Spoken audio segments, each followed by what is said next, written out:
marriage or the relationship or whatever it is, it may not feel like a big thing to you, but to others, there's obviously something there. And that has to be addressed, especially in a marriage. Okay, why did this bother us in the first place, right? Knowing and understanding going forward what's to be done and avoid it again. If it wasn't for her, I'd just be like, yeah, whatever. Here's what it is. We're already done. Like, why are you still mad? 2 years, man. 2 years since we last chatted. We were talking about, if I remember correctly, you were just about to get married last time we were talking. Like there you go. Right? Yeah. And you were like, maybe like a month.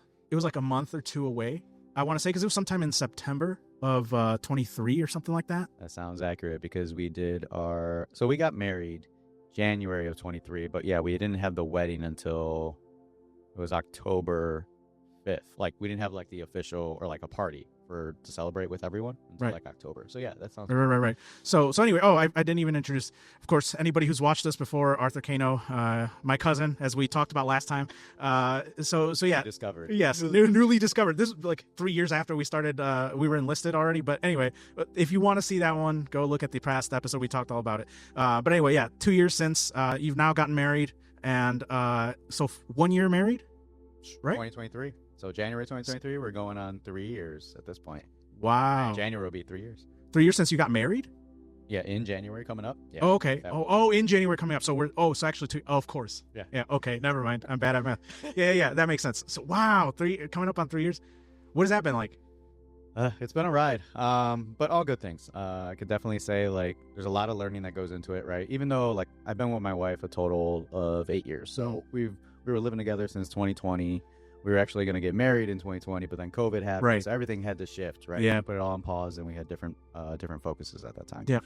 But it definitely, for us, I feel like we had already gotten used to what it was like to actually be married, right? Oh, okay. The official Yeah. But I mean, yeah, it's been good. Obviously, every relationship still has its struggles, and it's just a matter of being able to communicate those things with your partner, and being fully transparent, and that'll go a long way. Yeah. How has your family taken to it? They're fine. Honestly, I'll be honest. Obviously there's assumptions here, but my wife is probably the favorite between the in-laws or the married-in ones. Yeah. So, I mean, they all love her, and she loves them, and everything is good. Why do you say that she's the favorite? Well, my wife, she has done well for herself, right? She's got a great head on her shoulders. She's very ambitious, very hardworking, very caring. She puts others before her without even hesitating. So, like, anytime there's like a struggle in my family, like, she goes at it as if it's her own. So, very honest, very transparent. So, I think a lot of times certain family members will always assume, like, oh, they're gonna butter it up a little bit, but no. Sometimes my wife can come off a little rash, like, hey, straight to the point. But it's definitely much more like accepted that way. So, right. But yeah, she's definitely, I'll assume she's probably the favorite. You said she's more of like the brash, like the direct person, right? But would you say you're the opposite? Do you prefer to come at it as, like, let's say, sweeten things up, or to like sugarcoat things rather than to be direct? I guess for like myself. Yeah, for you.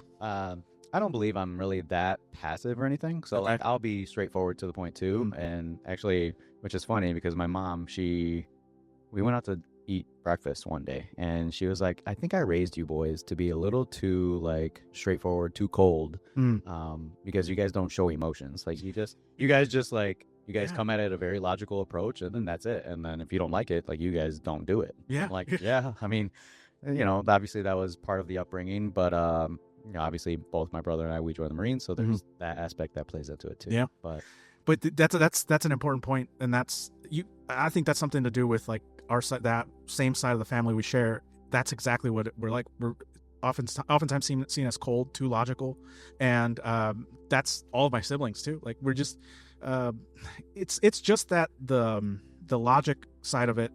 It's just like, I want to solve the problem, and like a lot of times people just want you to hear them out. And that's been like the thing that I've been called out on before, is that, like, yeah, I don't want you to solve this for me. Like, I just want to tell you I've had a rough day. Yeah. And for me, it's like, all right, well, did you do A, B, and C? And I'm not looking at the emotional side of it. But that's just the family. That's how I grew up. That's just what I was around. It wasn't like, oh, let me give you a hug. Like, sorry you had such a rough day. That I didn't get that. That wasn't me. So it's interesting that you say that, because that's my family. Yeah, I mean, growing up for sure, and then even now, like, I'll still get asked, like, hey, or you good? Like, you never show emotion. I'm like, I don't know. Like, I'm on to the next thing. Obviously things are going to happen in life. There's nothing we can do sometimes, right? Yeah. You can't control those things, and you just got to keep going forward. I will say that I have had to learn to pause and think about. For me, it's had different implications, like why it is that I like move past things. And a lot of times it's because, like, for me, I there's just a lot of disappointment that I grew up in, and it was just like I'd rather than dealing with disappointment, I just skip past it. And then for me, I have to learn to slow down and be like, well, there's something here that I am not dealing with, and I just want to skip past. And I think that's caught me in the past. So I think there's a time and place for everything, I guess, is what I've learned, is that there is a time and place sometimes. Unfortunately, with us in the Marine Corps, there wasn't really like a spot to like deal with the other stuff that we say not here, right? Like there's I've heard it too many times where it's like, it's not that big of a deal, or it's like, get over it. I've heard that a lot. Just get over it. Some dirt on it. Yeah, right. Yeah, rub some dirt, whatever. Socks, Yeah, exactly. And that's the one part that I wish that, especially when we're away from stuff, like if we're not doing a operation, we're not even like, I understand it even in like training operations, like we should kind of focus more on what we need to accomplish, check off the boxes, take care of the guys, but if it's not like, if it doesn't seem to stop things, keep pushing, and then if there's something to deal with later, we come back to it when we get back. I think if there was an order for that, I think it would be much better. You'd have less, what's the word, we call them salty, but less disgruntled junior Marines. That's very true. And I think this is where, like, so remember after action reports? Yep. Like after an AT or after a drill or any sort of exercise, those are meant to collect any sort of feedback, like any sort of reflection. But a lot of people don't also include that emotional aspect of it, right? We always just focus on, hey, mission accomplishment or not. Right. Are we green on this? Were we red on this? Or, what are the little wickets we had to hit and what did we not? And how can we go forward with that? But yeah, a lot of times that's often missed is the mentality of it, or the emotional aspect of it. So I think that's fair to say, like, we need to all do a better job in kind of reflecting on our own, like, interactions with other Marines, or just even outside the Marine Corps, right? Just interaction with people and being able to communicate our feelings or express our feelings in a, like, fair environment. You're still in, and so you have a view of, since we got there, we're not, maybe you got there like a month after me. Something maybe. Like that. Yeah, that sounds accurate. And so it's been the same. You've been there since I've been there, since I got there, and you've had a visibility of how it's changed. I've been out now 21. What are we now? So like 4 years. It's crazy, right? I've been out 4 years now, and so I don't know what it looks like anymore. I don't know what you've now gotten up to leadership status. You're what, staff NCO? Selected staff NCO? So I've been holding a staff NCO billet. Right? Yep. I'm still a sergeant. You've been doing that since you were a corporal, though. Yeah. So I've been in that position, right? Here and there, and like plug and play or whatnot. I actually did get selected last September for staff, and then technically all I got to do is just extend my contract, and I'll get pinned for staff within the next, I don't know, month or so. You gonna do it? I'll extend in the IR. Okay. All right. Because remember when I left, I don't know if you do remember, when I left the unit after my first 6 years, I dropped to the IR. Yep. Right. And then I just randomly got a call from my recruiter from a number I usually don't answer if I don't know the number. And they're like, hey, Sergeant Cano, this is Sergeant what's and such, and do you want to go to Japan? I'm like, yeah. They're like, yeah, it's an IMA thing. And I'm like, I do know IMA, so it's not a bad idea. So I think that's something I am actually really considering going forward, just to kind of get also a break from the unit. Because, I've been at that unit for 8 years, right? And like the other year and a half, I was with 3MEF. So, yeah, I think I am going to extend, but not my obligated service.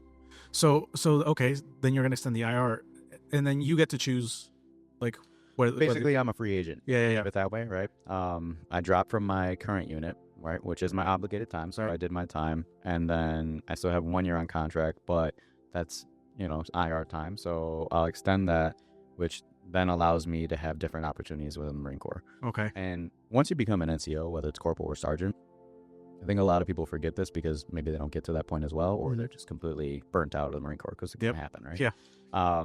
But there's so many different opportunities that actually become available to you once you actually finish your obligated time. And I think that's what I realized the first time when I first dropped, right? And then I went to 3MEF through the IMA tour. it was technically, I was going to do that for 3 years, right? Mm-hmm. So I'm a reservist, like you do it all in a clump span or a different schedule than a standard reservist. So I was like, okay, cool. I could do this for 3 years, go to South Korea, go to Japan, or wherever 3 months sends me, right? But then that's where my original contract, the first 8 years, was coming up on an end, and then there was an incentive to re-enlist and be obligated. Yeah. So I did that, but this time, instead of just re-upping and being obligated orders again, I'll just stay on the IR, non-obligated, and if the IM opportunity presents itself, I'll probably take it. So you stayed with Comp Squadron, right, this entire time? So you didn't go, even in when you re-upped, you stayed with Comp Squadron. So yeah, all of my obligated time has been with Comp Squadron. Okay. And when I was with 3MEP, I was on my IR time. Okay. Gotcha. All right. So in that time span, you've seen the unit change from when you were a junior Marine to now in leadership. Catch me up, because I don't know what's going on. How have you seen the leadership change? How do you feel as now being in the other side of that story, where you're now in charge of all these junior Marines, where when you were a junior Marine, you were looking at them? How's your opinion of leadership changed since you were junior Marine to now? You get exposed to a lot more, right, when you actually transfer over to the leadership side of things, and you saw a little bit of it when you were there as well. As far as the unit now, there's been so much change, and there's been so much high tempo, right? We have so many operations, and I think I was talking to McGee about this recently. He was like, hey, I noticed that you're just going all over the place. I'm like, yeah, our unit is actually supporting a lot of different things across the world, which is cool. During our first 6 years, that wasn't really much of the case. That didn't happen. Right? No, and when they did, it was like, you're going to go to this place, you want to go to this place, everybody volunteers. And then it's like last minute, all right, get ready to go. Sure. Nope, sorry, not enough funding. Always, every time. I didn't get to go anywhere really decent because of that. And that still happens occasionally now. But now the thing is, what we're finding, and like on the leadership side of things, like we have all these opportunities for these Marines, but what's we're finding frustrating is because there's so many different opportunities, these junior Marines aren't actually taking advantage of them. So they go and they get presented to 30, like say in transmissions, we got 20 Marines, right? They get presented, but no one is wanting to go.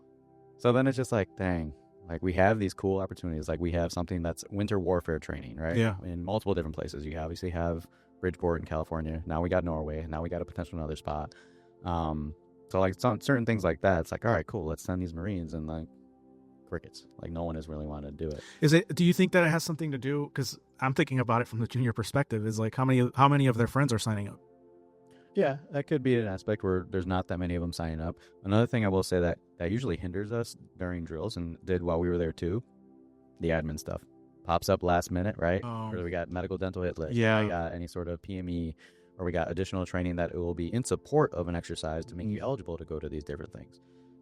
So there's a lot of things, like we'll have planned a whole schedule for drill, like time on gear. Yeah. Right? And we got a lot of new gear now. Like you go there to the shop now, you would not recognize anything. Yeah, I've been hearing here and there how things are changing. So I mean, same ideas, but upgraded stuff, much cooler stuff, more capabilities and whatnot. Right? Yep. But any drones yet? No, not yet. And there actually is that's something I was actually trying to explore too. The Marine Corps has like a small drone unit going on. It's like a pilot program. I heard that, yeah. And I was going to try to lap move into it, and I was like, maybe I'll see if they have it still on the reserve side. Not available to reservists yet. Oh. Has to be active duty contract. And I was like, maybe, but not right now. Yeah. No, that's interesting. Well, and how do you see the juniors of this time versus when we were coming up? I guess it's... If I said it was the same, it's not completely accurate, but it's not that far off either. Okay. I feel like now these days, now granted, we had our phones too, right, during the times. Now these days, it's really, really challenging to still have them participate or complete tasks, right, without them being on their phones. I feel like we've gotten better with it. Yeah. Right, but there's still that challenge. Like we'll get a bunch of new ones, and literally, maybe I'll step out of the shop and I'll walk back in and I'll see them, and they're just... fill in the thumbs. Yeah. Like, okay, guys, we gotta do something different. Like, but it is tough because we get these last minute things that pop up on the schedule that weren't foreseen. So all of our white space was originally planned to do some training, and then it gets thrown out the window. It's just like, all right. So that's where I feel like even me being on the leadership side, right, we try to do a better job with it, but then we just get bombarded by stuff left and right. How did you think leadership was going to be like versus what it actually was? I guess I didn't really, before I got into leadership roles, I guess I didn't really think of it that much, right? I guess if I did, I thought, oh yeah, we have complete power and control of doing whatever we wanted, right? But then as you get into that role, you really realize, like, okay, there's a lot of things that help dictate this, right? Yep. And it's not exactly free reign, and you have to just kind of go with the punches. We talked. It was one of my bones to pick. At every unit you go to, there's just that thing where it's like you're always going to be there's a bigger fish always. And so, like, for me, when I was a junior Marine, I was looking at the leadership as like, yeah, these guys dictate the pace. They dictate what we do, how we do it. And so it's like, all right, so if I don't like this, if there's certain things I don't like, once I get there, I'll be able to dictate that. And I realized pretty quickly that's not true. That's not how it happens. It doesn't work that way, because the majority, let's talk about like a standard like drill weekend. Take the operations out of it, because that's a whole different logistical nightmare. But let's just talk about, like, we're gonna, from Friday to Sunday, we're gonna do a certain amount of things. I can say, and I used to do this, and this was my frustration. They'd be like, come up with a plan, right? Friday to Sunday, what you want these guys to do. And I would come up with like a schedule and be like, all right, we're gonna do this in this hour. We're gonna train these radios in this hour, and then Saturday we're gonna do so we're gonna prep Friday, do the work Saturday, and then Sunday will just be like last checkups, like whatever people are confused about, they didn't get during the operational day, Sunday we're going to save for like questions, concerns, and then cleanup, right? Because Sundays, most of the day I would say is like all the gear, getting accountability of everything, making sure everything's there. That's most of Sunday. So Saturday really is the operational day, and Friday too, but Friday's mostly, hey, check in, are we good on everything, admin stuff. Yep. So Saturday really is the main work day. And so then I would think, right, so Friday we're going to do whatever, like we get all our paperwork done. Saturday we're going to do the work. Sunday we're going to pack up. But then I don't have control over whether there's medical stuff that needs to get done. So now all these Marines need to get pulled for this over here. So how are we going to do this whole activity now that I had planned, because it was based off of how many of our Marines I thought I was going to have, that I don't have control over. So now they get taken. All right, so then what are we going to do now? Well, let's come up with something else on the spot. What is, like, when you do that, right, you're limiting the small unit leadership's ability to do something productive for that drill weekend. And it's because it's so last minute that's what we get hindered, right? Because then junior Marines are coming up to me like, well, what are we going to do? And the question goes, well, it was going to be this, but now we don't have enough guys. So we have to kind of make the guys be like creative, come up with something on the spot, teach some hip pocket classes, right? Like take out notes for the newer guys, sit them down. And so there's only so much that you can do before it's like, times go. Yeah, like we've already done that. We've done that over and over again. The guys already know this stuff, or at least they're ready to practice it. But we can't get the gear out. And so, or there's, right, because we don't control the gear. It's another thing.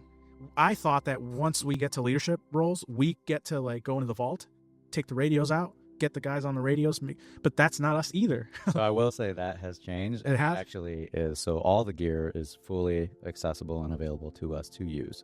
So great move. Which definitely we try to get the Marines, like, aside from the weekends that are very short. So actually our drill schedule now, it can be either every other month or a couple months in a row of a drill period, but our drill periods they're usually at least 4 days long. So now we get, what is that, Thursday, Friday, Saturday, Sunday, right? Okay. So it's a little bit better because now there's more time. Also, the days during the work week, right, when all of Marine Corps is working too, yep, and we can actually knock off some of those admin things as well, like medical, dental, right? So it's a little bit more planned in that aspect. Good. But there's always still something that pops up later. So, but yeah, we do allow the radios and all the gear to kind of get pulled out to actually be hands-on. Yeah, they're still doing classes, but they're actually using the TVs and connecting their laptops as well to actually go through like formal PowerPoints or lecture points of it. Mm. So there is that aspect of it that I feel like is better compared to when we were initially in, right? One thing that leadership, like in the leadership role, that I noticed more is the amount of admin that is on our end, right?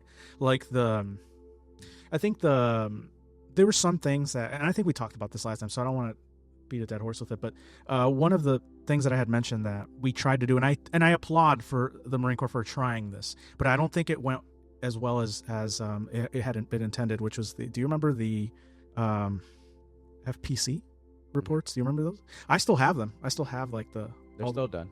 all the files and all that stuff. Do you still do them? We still do them each drill period essentially, where we update with our OIC, our deck commander essentially, and we just go through the list. Luckily, we haven't had to utilize it too much in our platoon, but there's definitely other sections that have used it. So for anybody that doesn't know, the FPC stands for Force Preservation Chart, correct? Mm-hmm. And so that was intended as like a mental health check-in with Marines. With 2020, right, with COVID and all that, it was just a nightmare for everybody. I don't care who you are. Like, and not even forget Americans, like just worldwide, it's just a nightmare for people mentally, because it's just, you heard of marriages falling apart. You heard of like long-term relationships not working out. Just it's just a nightmare all across the board, because you're forced to be confined, and so people don't like that. Human beings don't do well when you confine them, and so that really challenged us to try to figure out what we can do to address, because we talk about mental health, like stigmas, especially amongst Marines, right? It's just the highest rates of mental health issues with the Marine Corps, and it's because of our culture, and it's not. Listen, like, I love a lot of things about the Marine Corps. I will. There's a reason why I'm still super proud of it, and I'm still working towards helping Marines, because I love Marines. The institution, right, is run by those guys, so the institution, I know, will be fine as long as we take care of these guys, and it's like a give and take, right? So my thing was that it went well, in that the intentions were well to try to take care of the Marines, but I quickly figured out, especially with me going to therapy, I learned, like, we aren't like built, we don't have the training to do the things we wanted to do. And I have, like I said, a great deal of respect that we tried something. Something is always going to be better than for us to have stayed quiet about it and just let it happen. Mm-hmm. So that, like I said, I commend that effort, but I don't think we did it well. And I think that it actually did the opposite of what we wanted, in my perspective. Well, to add on to that, I think it was good to kind of, the intent of it was good, right? To kind of bring awareness of our own troops and our service members to actually, all right, now what can we do about it? But where it lacked, and I felt like it was just a complete stop, there was nothing actually done about it. There's what also being in the reserves, you can't really do much about it other than you can offer these different resources. But a lot of times I felt like it was just offering blind, right? Yeah, absolutely. Just like, hey, good luck. Try this, try that. Yep. Hopefully one of them work. Yeah. Right? And it was like, for some, maybe it worked.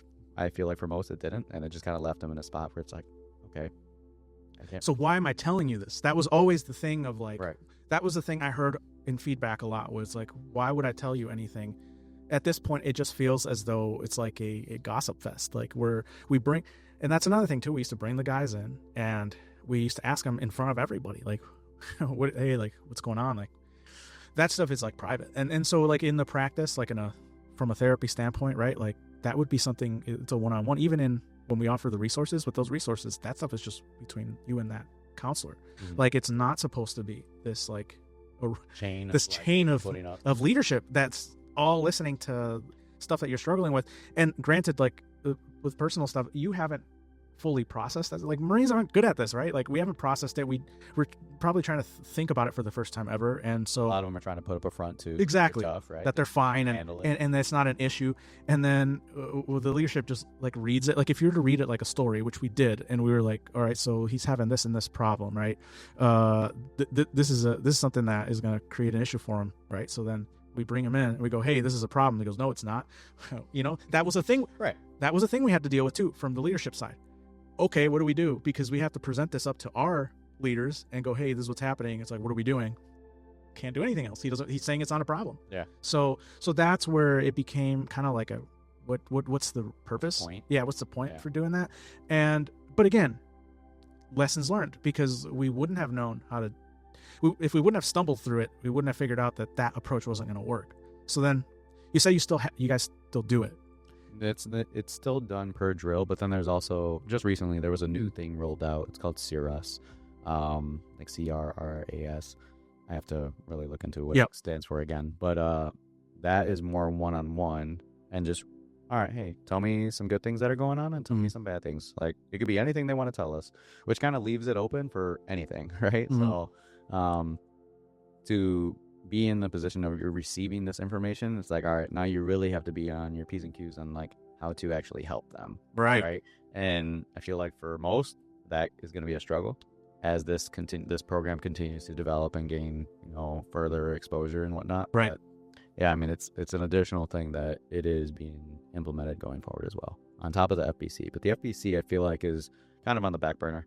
It's not essentially the primary way of conducting it anymore, but it's still there. Okay. Well, I like the idea that it was to some extent they knew it should stay, but to what capacity, how you would deal with it is still being thought of, because that was, again, just not, it wasn't ideal the way that was dealt with. So, but good. I'm glad that that's kept around. Let's talk about. We didn't get to talk too much about the married life, and I do have a lot of questions about that. What have you learned about marriage versus what you see your parents growing up, and maybe they have their issues or whatever, but you look at them and go, all right, well, this must be what relationships are like, right? What has it been like for you? Yeah, so I mean, obviously, you talk to people that have been married for years, right? Mm-hmm. I mean, more than me, right? So I've only been married 3 years technically, but talking to couples that have been married longer, and you ask them like, oh, what are the secrets? How do you make it work, right? Mm-hmm. Because there's always going to be struggle points. Yep. And definitely the communication side of things is what helps get through anything. Like, once you guys are aligned together, you guys can address things and target these tasks and complete them together. It actually builds and unifies you much more, as opposed to having two different perspectives on it and trying to go, same goal, but doing it your own way. That sometimes can be a little challenging because now you're competing rather than actually working with your partner, right? So it kind of leaves that void in there. But I mean, marriage itself is just an ongoing experience that you have to kind of keep trying to learn, trying to up it a little bit.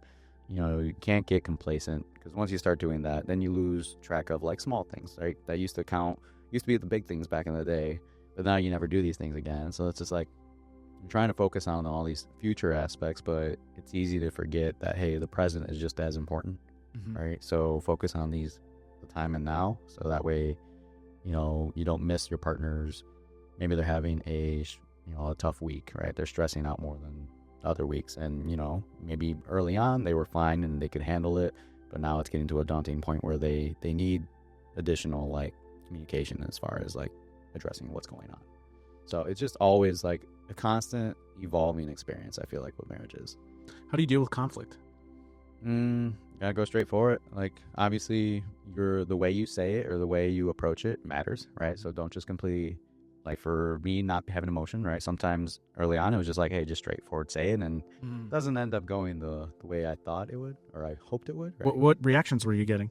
Like defensiveness, right? Or like it just flips and like, oh, you're not doing it this way. Oh, but you're not doing this. And it's like, okay. Oh, it becomes like like an accusation fest, right? Like a pointing fingers. Yeah, because defensiveness essentially is like, oh, you're judging me, and I don't want you to judge me. So what about this? Yeah, no, I get that completely. And so then, what adjustments do you think you've had to make?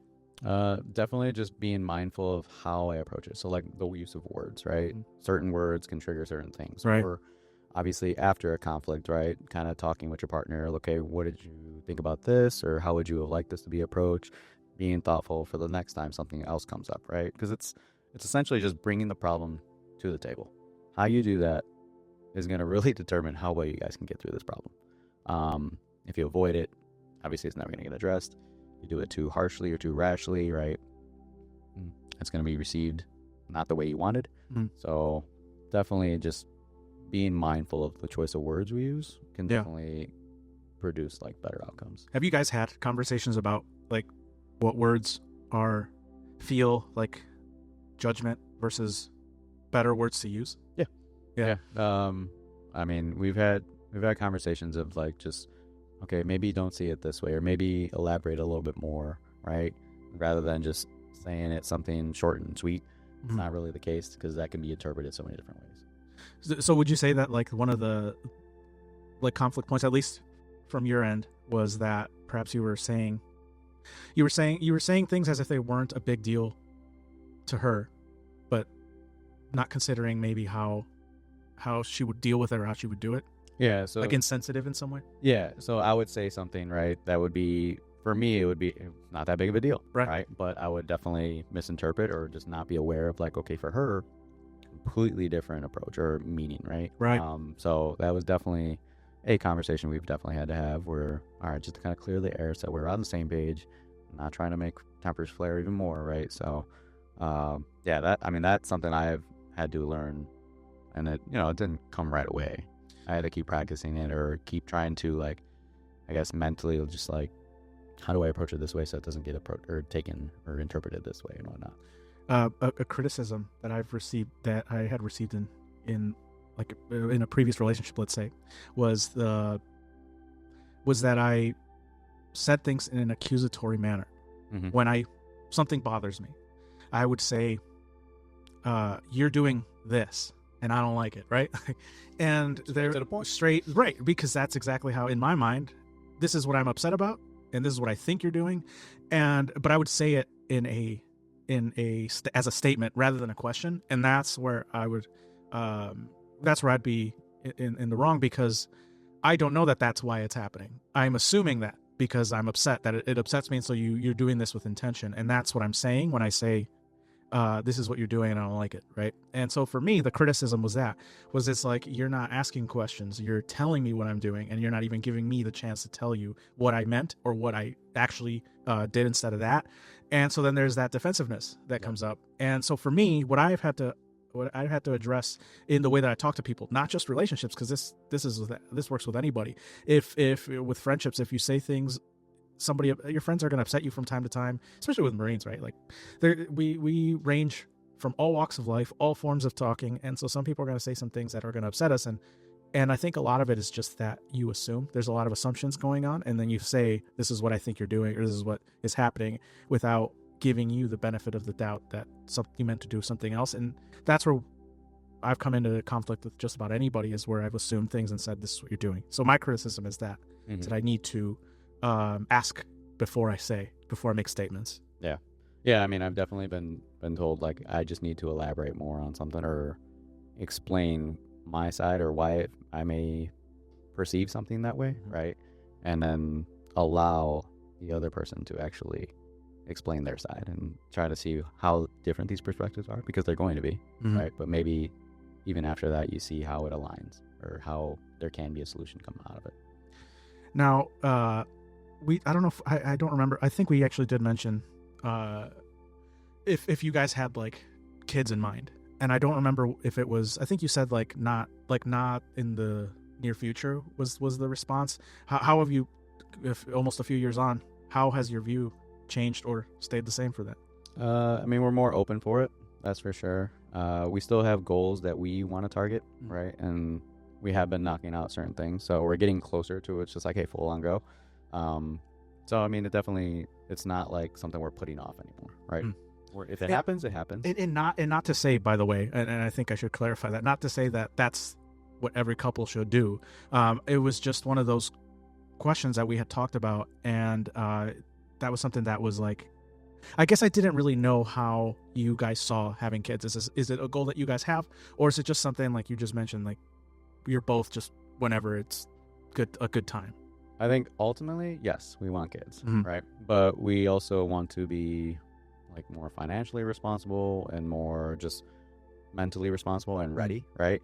Now, granted, you'll always hear someone say that there's never a perfect time, right? So just do it, get it out the way, so that way you guys will figure it out on the way.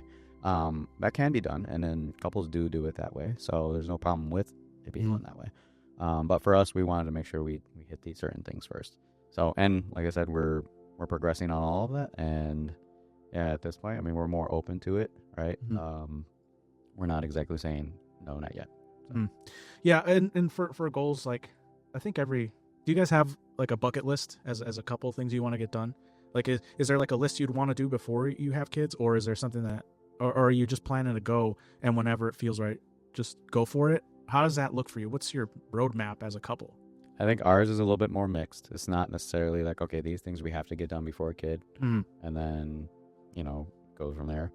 For us, it's like we can manage having a kid and still do some things we want together, right? But we got to figure out the logistic part of it. Like, sure, if we have a kid, are they coming with us, or are we having a babysitter, or whatnot like that? But for us, we don't have like, at least not anymore, where things have to be done before the kid. There was like maybe a couple trips we want to try to do before kids because it's easier, right? Yep. Yeah. Traveling with 2 versus traveling with 2 plus a kid. I figure, yeah.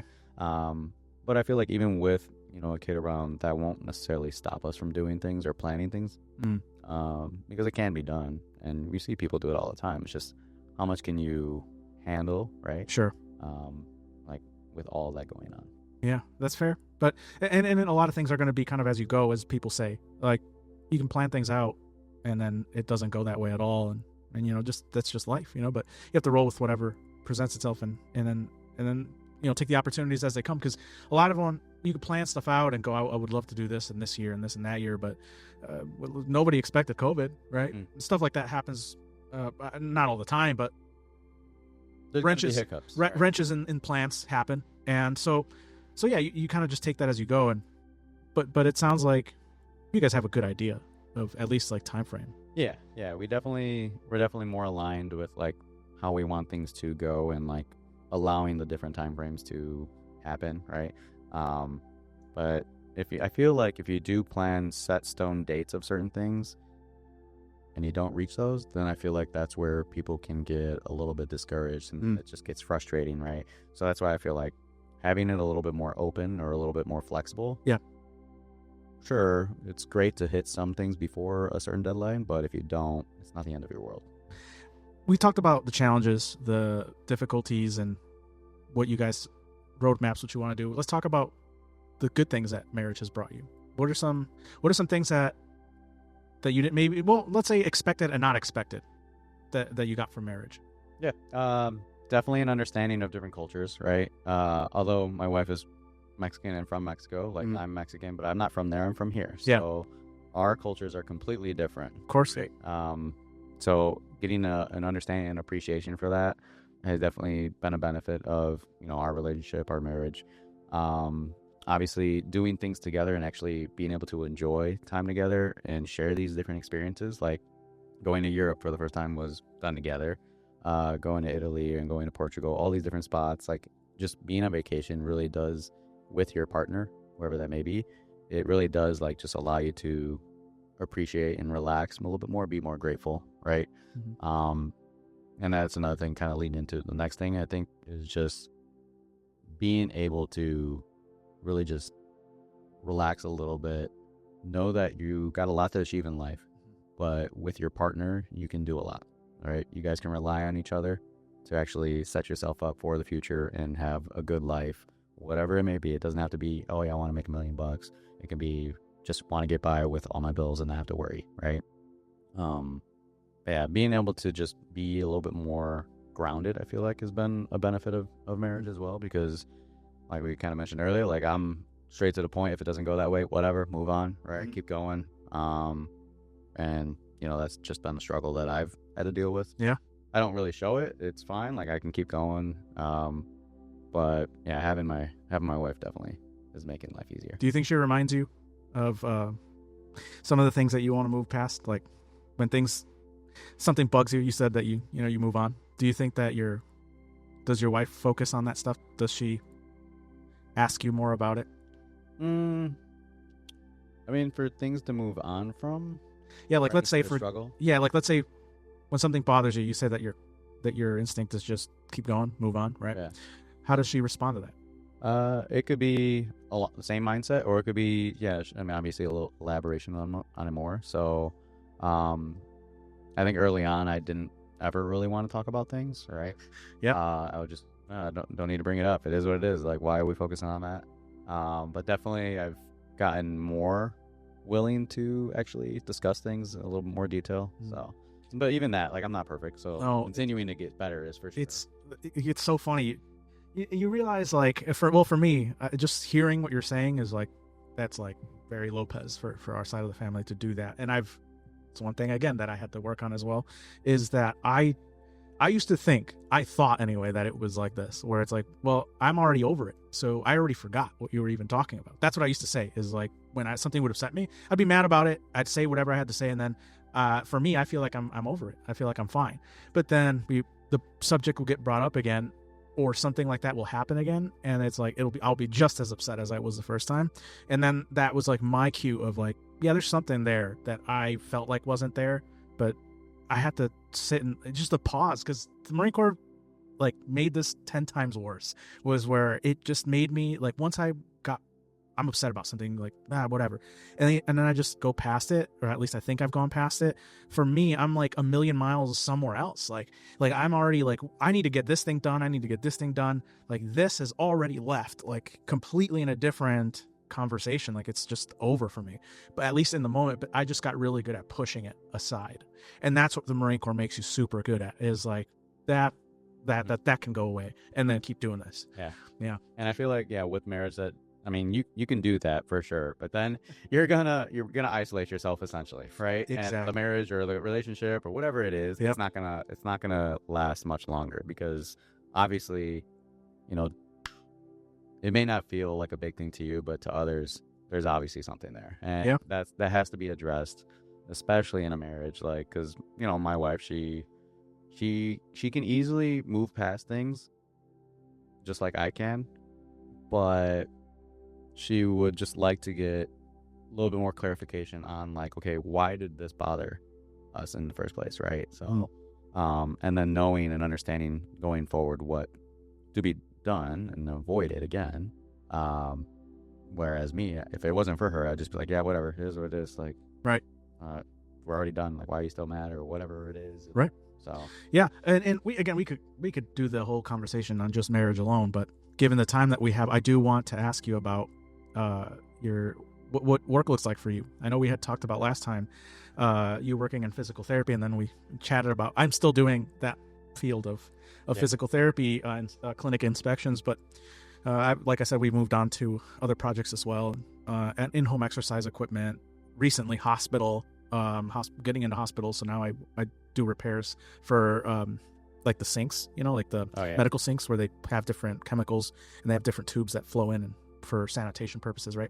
And so I'll do repairs for that, but still within still in that health health field, like the medical field in that sense.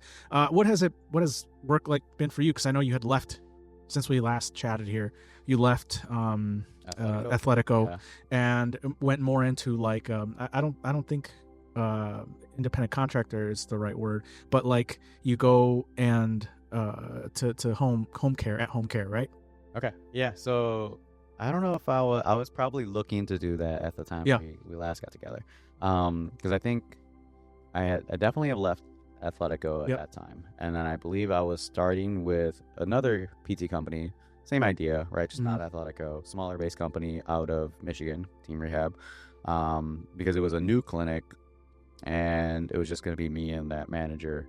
So I was there, it was a good spot. It was nice and convenient as far as location. It was like 15-20 minutes from the house, because it's over there on like 87th and Cicero. Yeah. Right. So very easy drive. Yeah. And schedule was pretty easy, predictable, routine, and I would get home and have a lot of time for myself. Started realizing that I wasn't enjoying that job as much, because although I am capable of seeing 75 patients a week, I don't want to do that. Yeah. Right. And sometimes that meant, for like say on a certain night, I'd be seeing a double, then a triple, then these people were late, these people are early, now I got to see them all. It's like, right, I'm balancing 5 different patients, right, and I have one helper. I'm like, okay, I'm just going back and forth. So I found that had I stayed there, I definitely would just not have enjoyed it, and I would have just been like, whatever, do this, and cookie cutter it. Yeah. Right? Wasn't ever my goal being a PT anyways, coming through PT school. I never wanted to work for Athletic. I never thought I'd be working for an ATI or anything like that. I always wanted and had focused on trying to do one-on-one care, right? Because that's the best quality care you can get. Yeah.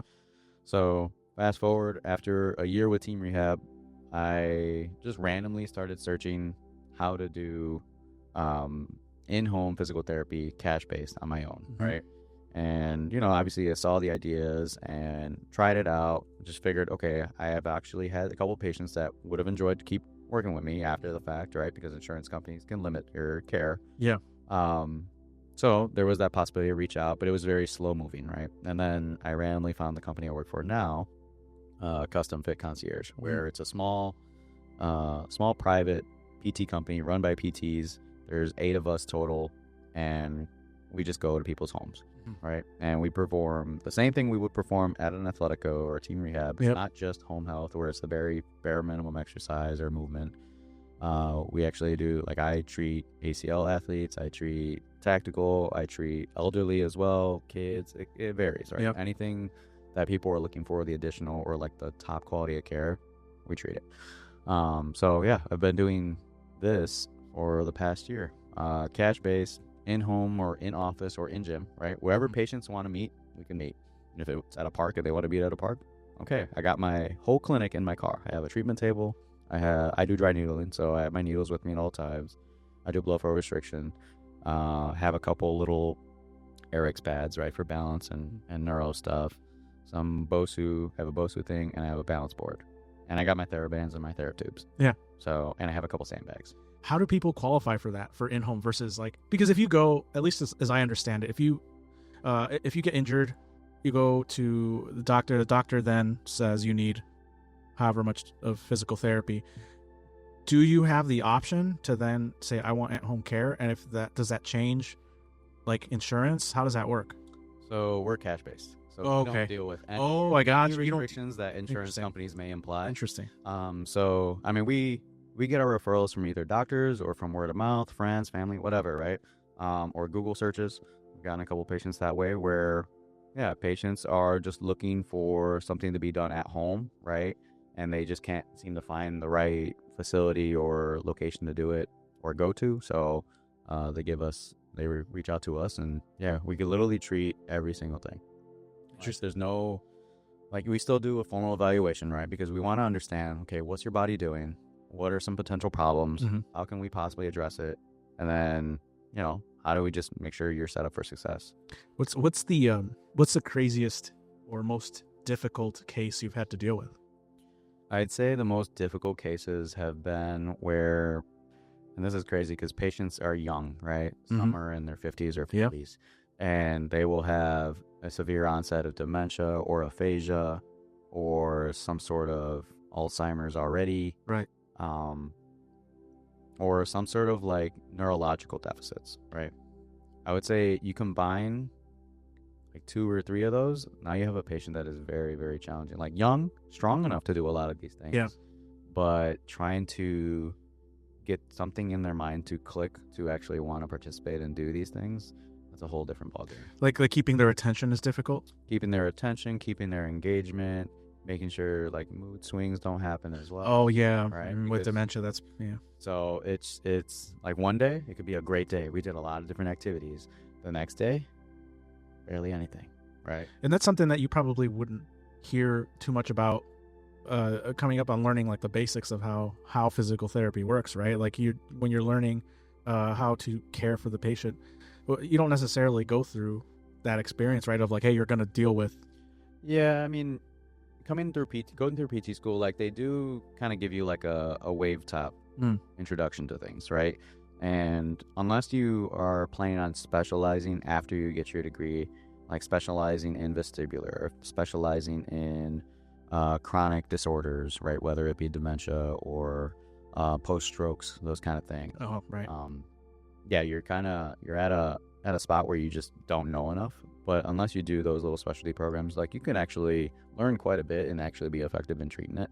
So it's definitely doable.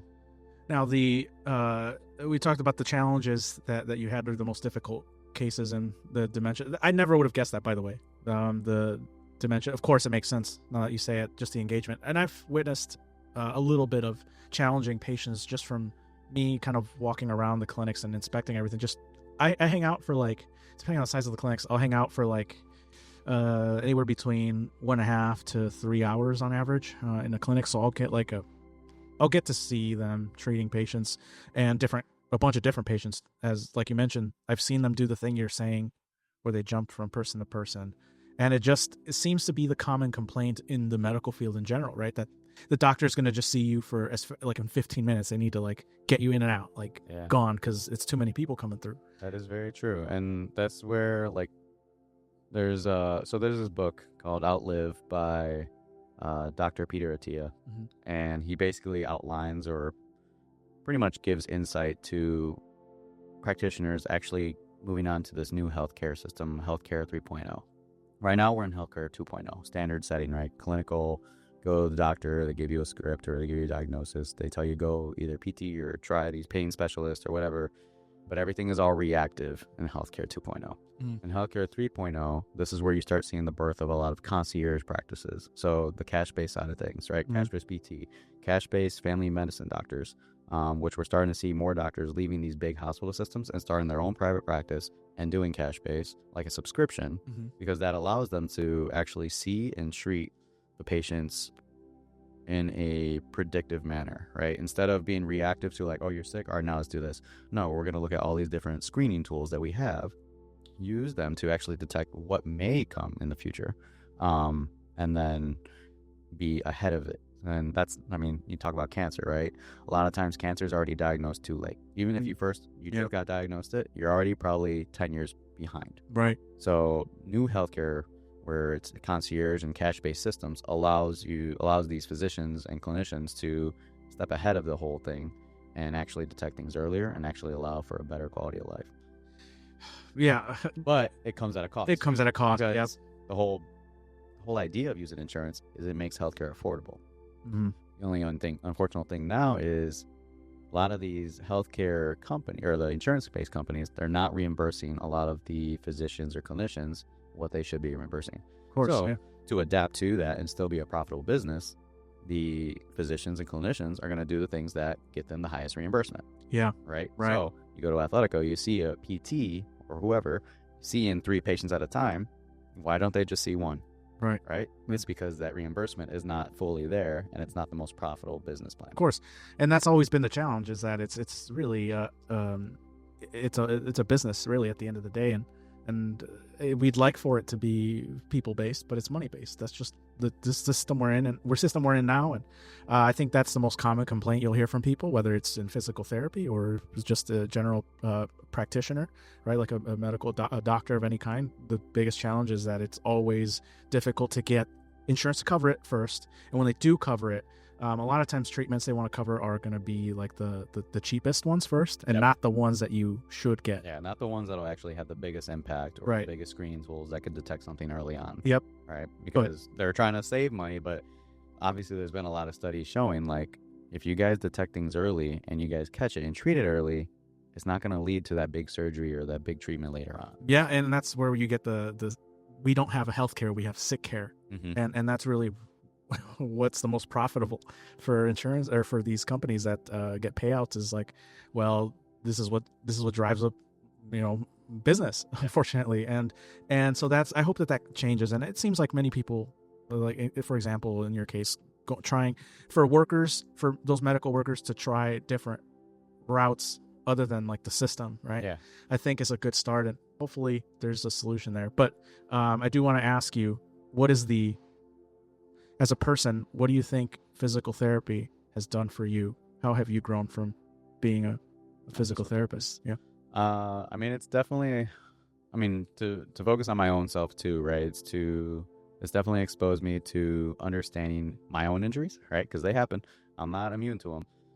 I've strained my hamstring in the past 3 months, 3 times, be playing baseball, right? Coming off the bench cold or coming off the street cold or whatever it is.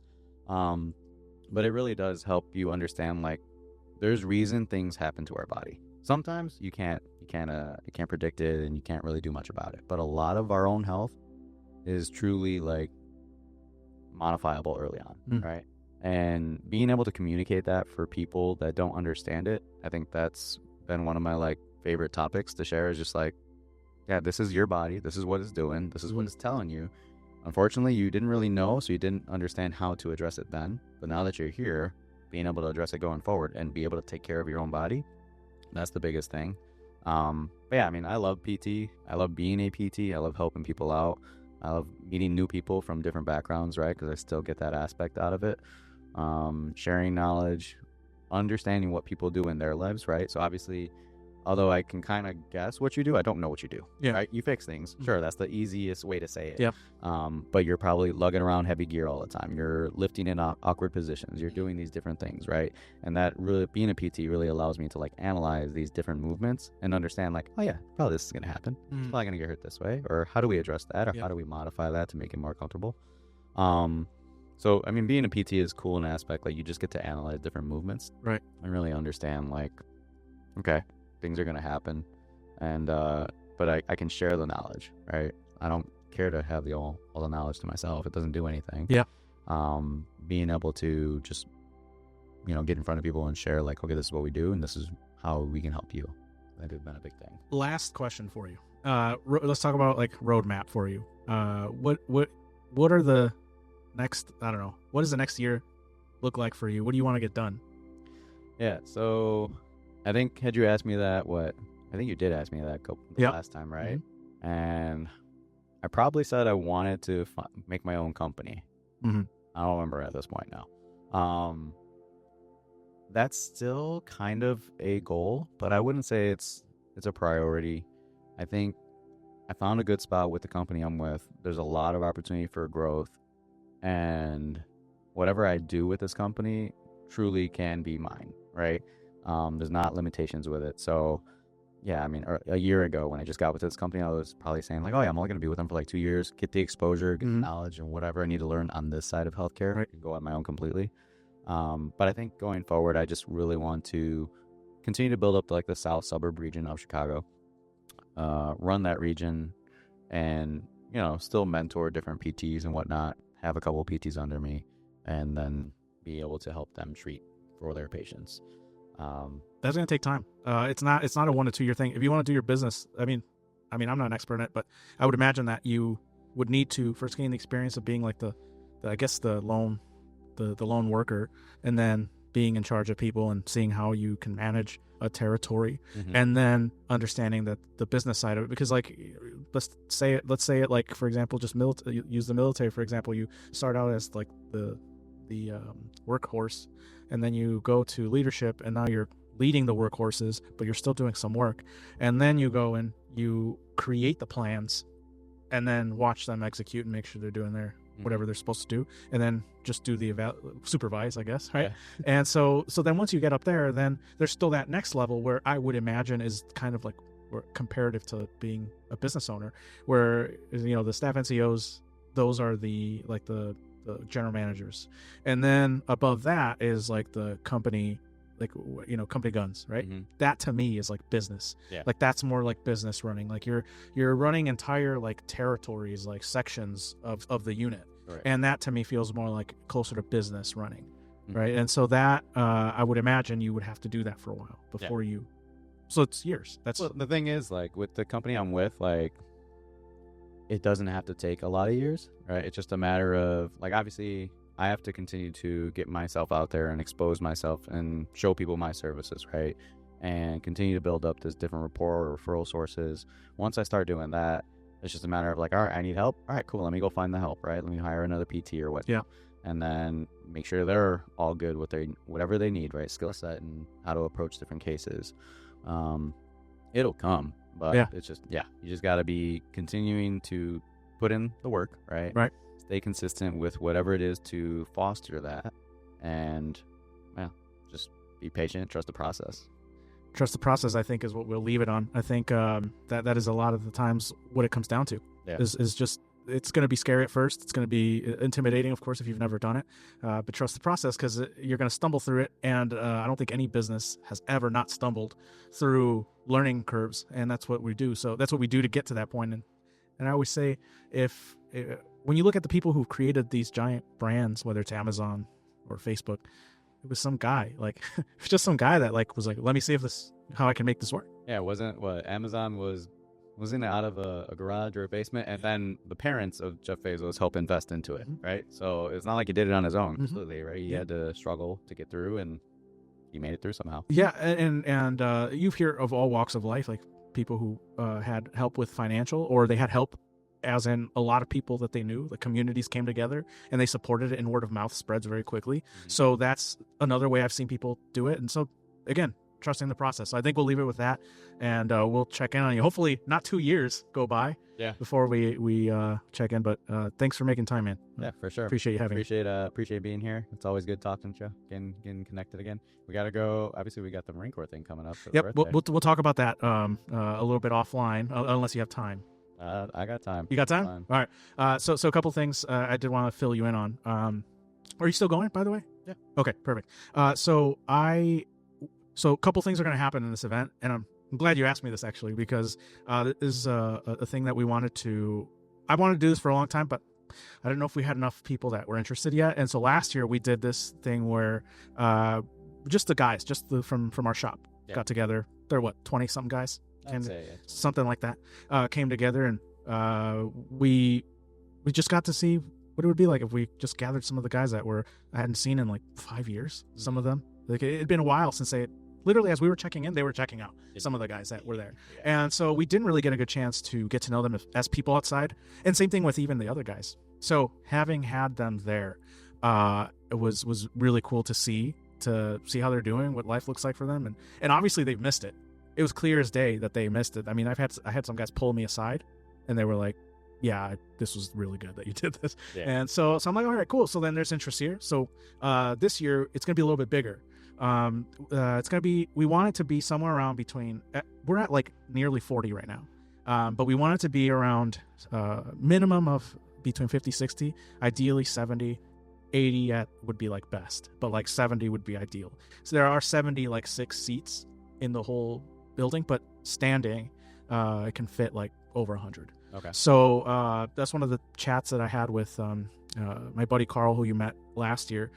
He actually got us the connection to this place. He's friends with the business owner, and so he actually was willing to give us the venue completely free of charge. So I promised him that if, since you're doing that, I'm going to bring people and we're going to give you business. So that was the give and take, right? So that's why it's been a big deal for me to have been like, hey, RSVP, because I want to show the owner that we're filling the place, because for 6 hours they're going to close for us. Oh yeah. So big deal. So that to me is a really big gesture for them to do that without any charge, and so I want to return that favor. So that's one of the reasons why it's going to be bigger. And also I just want to see if it works at the unit level, like just the shop level, forget unit level, the shop level.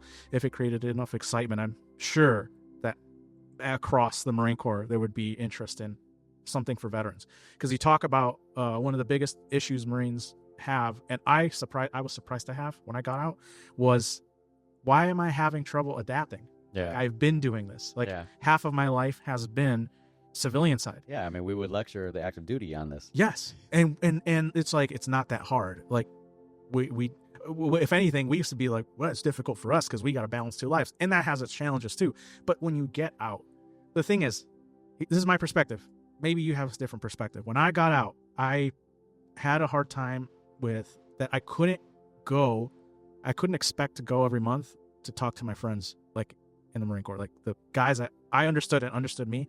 And I could have conversations about things that I could never talk to anybody in civilian side, because they'll tell HR.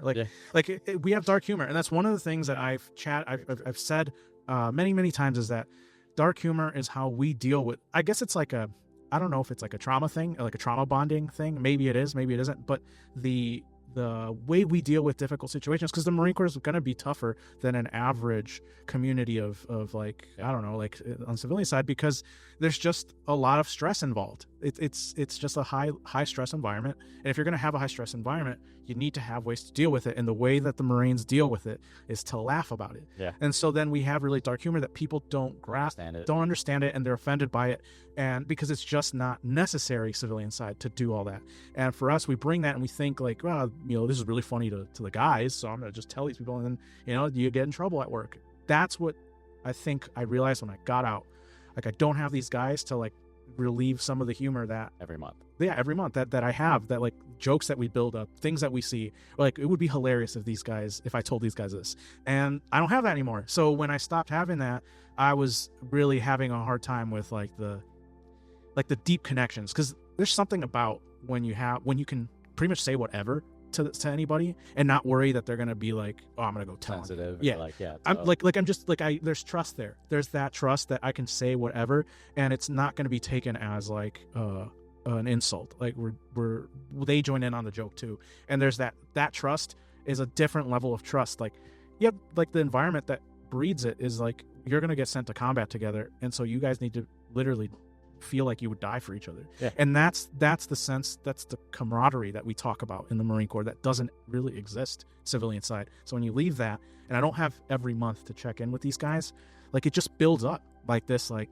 I don't really think I'm connecting with these people. Right. That's what it feels. I get that. Like even myself, right? I'm still in, but I don't mess around with the juniors, right? Because I'm in a leadership position. So, okay, fine. Can I hang out with the leadership like Marines also? But like we're all spread out. None of us are really here. We're spread out across the country. So I was like, all right, we all fly in on the weekends and whatnot. So I've had a struggle of trying to find communities that I can actually, express myself, whether dark humor or just joking, but not appropriate for the civilian world. Of course, right? yeah. But there are definitely communities out there that are either veteran based or not, and it's just a matter of being able to find that. Well, that's what I guess what it is that I'm attempting to do. It's not that it doesn't exist. You go to VFWs, for example. Those are the communities that like literally are buildings and people go to and but I think that I don't know that young veterans do that. I was gonna say that's more so for the older veterans. And I think that not that there's. I'm glad that those exist, but then I'm not seeing a ton for our age bracket. Right, we're not there yet. Right. Exactly. I don't think that we're seen that way yet by like the veteran community of like, well, you guys are too young. Yeah, you guys are young. You guys haven't been in combat. Y'all don't do anything. Exactly. Yeah. And there's that too. And so for me, like, there's definitely not enough of it, because if there were enough of those communities, we wouldn't be having the problem that we're having with veterans. And so I don't think we have enough is the problem. Not that they don't exist. There's just not enough, and they're not diverse. So like there's not different age brackets. There's not for which I would like for I'd like to think that all Marines have something in common, whether it's like the dark humor but there does come a point, I think, when like, for example, like the older generation that was like Vietnam era maybe are going to be different in personality, and you're going to have some they'll have some difficulty maybe understanding a 20-something-year-old Marine, right? So there's that, but I would like for there to be something that, because I think the highest mortality rate for the veterans is going to be when they just get out. That makes sense, because they don't have that sense of direction, and they haven't built anything for themselves after they got out. They don't have that support system when they get out. It's just see ya, and then good luck, right? And a lot of guys thrive. A lot of guys get out, they build businesses, they do great for themselves. Maybe a lot of times they're already married, and when they have something to bring, I think those are the guys that if I might be wrong, but from my perspective, those are the guys that do the best when they have a good marriage and they get out. They bring that with them, that sense of family. They bring that with them, and then they build something else with that with that family that they brought from the time in. And I think the hardest is when you didn't have that, when these guys were basically like your family, and so you get out. You don't have that anymore, and you're starting from scratch. It's like, who am I anymore? That was the biggest thing. So who am I? And so it's nice I would like to get to a point where we build that community of like, all right, you get out, like it's gonna take you some time to adapt. And so for as long as you need the community, hopefully if you want to stick around, if this is something that you want to see for the rest of your life, awesome, it's there. And that's what I want to build with this, is that whether you're active duty or reserve, whatever you did in the Marine Corps, I don't care. Like that's the thing I want to strip away the parts, the titles and all of that. I want to strip away all of the things that in the Marine Corps was necessary for operational success, but back home, back in garrison, I don't think applies the same way, and I don't think it's healthy long term. And I would like to get to a point where we do this, like I said, that we strip away all of that. We can't talk about things. We push it away. We don't need that anymore. We're veterans now. So what does that look like? I want to redefine what veteran status looks like, because it's not, I don't think it's healthy to stay the same, to keep the same mentality of like, I'm better than you. I rank above you. Like, oh, what you say is dumb. Like not worth listening to. Like a lot of the stuff that was fine, and like because of operational importance, right? We're not like, we don't have time to do, like, you're complaining about something, right? Like something bothers you. Like we need to get through this, and then if there's time, right?